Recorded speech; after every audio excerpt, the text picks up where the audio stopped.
Tornilleria Deba 2008an 100 urte bete zituen enpresa bat da. 100 urte hauetan Bergaran kokapen ezberdinetan egon da eta gaur egun Mekolalde auzoan kokatuta dago.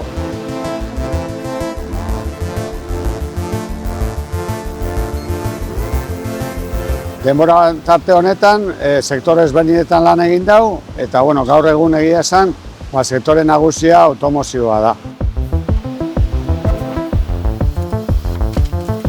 Bestalde, esan beharra dago, Tornilleria Deba izena izan arren, gaur eguneko aktibitate nagusia estanpazio hotza dela eta produktu aldetik tornilloetaz aparte, buloiak, askiluak eta beste mota batzuetako produktu batzuk egiten ditugula tamaino ezberdinetan.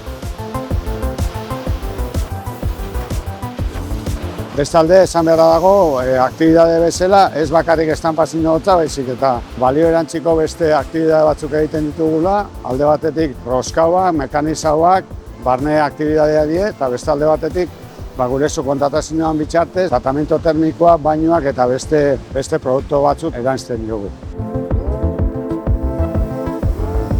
Bestalde, esan beharra dago, gure produkturik ez daukagula, baizik eta klientiaren planuan arabera egiten ditugula produktu guztiak.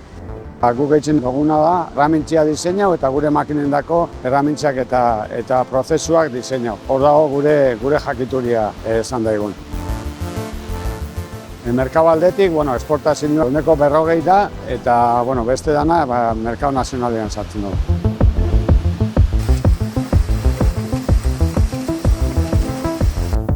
Sektore aldetik, 70% automozioa, 25% konstruizioa eta beste 5% beste sektore batzuetako da.